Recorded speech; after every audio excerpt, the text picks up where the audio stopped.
Welcome to Old Casebook. Today we're looking into the devastating case of Hannah Clarke, a tragic story of hidden abuse that ended in a shocking and heartbreaking way. Let's uncover what really happened. Hannah Clarke was born to Sue and Lloyd Clarke and grew up in Camp Hill, Queensland, alongside her brother, Nathaniel. She was known as a bright, bubbly and caring woman who was deeply loved by her family. During her school years, Hannah became a school captain and proved herself to be an accomplished athlete. As a teenager, she represented Queensland in trampoline gymnastics, and later in life, she competed in CrossFit competitions while working as a fitness instructor. It was during her work that Hannah met Rowan Baxter. At the time, she was just 20 years old, while Rowan was 11 years older. He had previously trained with New Zealand's National Rugby League team, the New Zealand Warriors. However, Rowan had a troubled past and a history of disrespecting his mother. When they first met, he was working as a boxing instructor and was still married with a son from that relationship. Although he claimed he was in the process of divorcing, the situation raised concerns. When Hannah introduced Rowan to her parents, they immediately felt uneasy. Rowan was still living with his former partner at the time, something he explained was only for the sake of his child. Despite these red flags, Hannah went on to marry him, and together they started a family, welcoming 3 children, Aliyah, Liana, and Trey. After the marriage, Hannah slowly began to drift away from her friends and family. Communication became less frequent, and over time, Rowan began to take control of her life. He dictated what she could wear, who she could see, and even restricted her from having her own social media accounts. He constantly monitored her location, and Hannah once shared that he would not allow her to wear certain clothes, claiming it would attract attention from other men. This control extended into every aspect of her life. Rowan demanded intimacy and would emotionally withdraw for days if Hannah refused. During one of her pregnancies, Hannah confided in her mother that Rowan had physically hurt her by slamming a gate on her, leaving a visible bruise. Together, the couple opened a gym using money provided by Hannah's parents.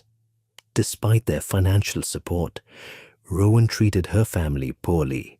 In one disturbing incident, he injured Hannah's mother during an exercise session and laughed about it. He often showed jealousy toward Hannah, especially when she performed better than him, and would insult her appearance in front of others, making cruel and humiliating remarks.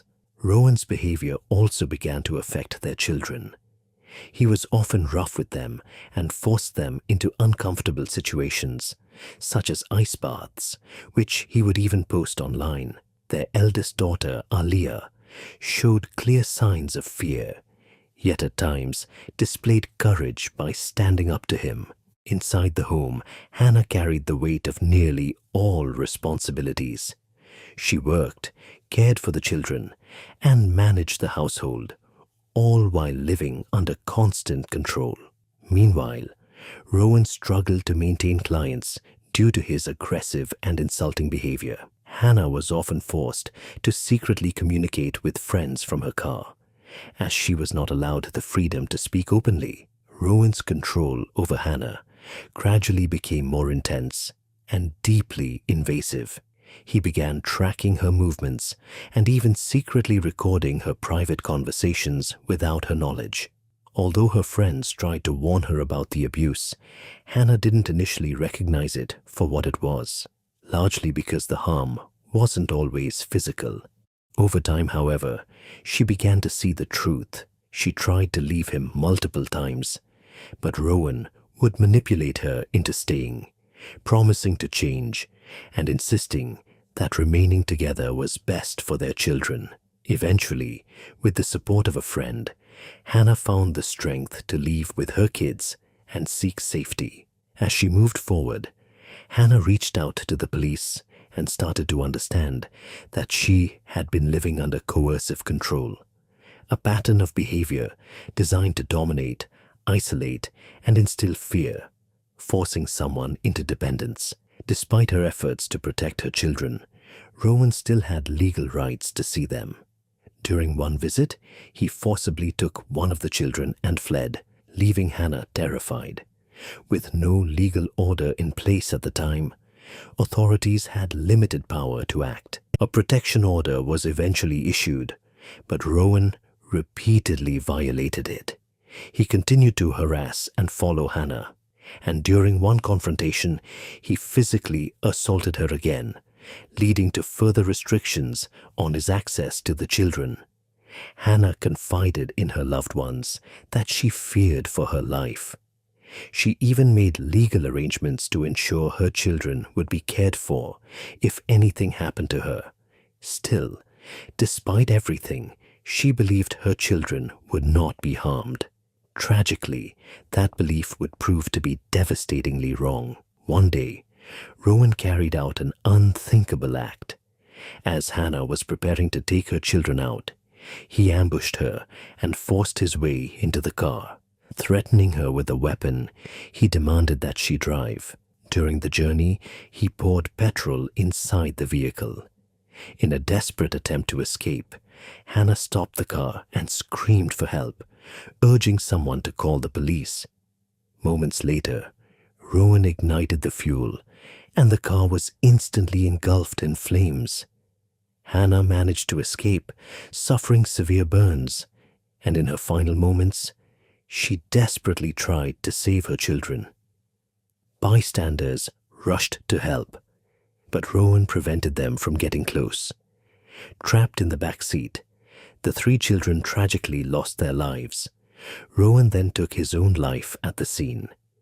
Despite her critical injuries, Hannah was still able to speak to first responders and explain what had happened. She was rushed to the hospital, but sadly she later passed away. During the investigation, it was determined that Rowan was not mentally ill, but rather a calculated and controlling individual. This heartbreaking tragedy brought global attention to the devastating reality of coercive control and domestic violence. In the aftermath, Hannah's parents became powerful advocates against domestic abuse.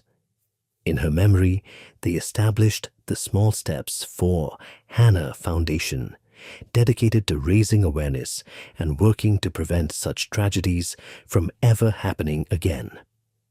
The case of Hannah Clarke reminds us how dangerous unseen abuse can be. If you want more real cases like this, subscribe to Old Casebook and press the bell icon. Thanks for watching.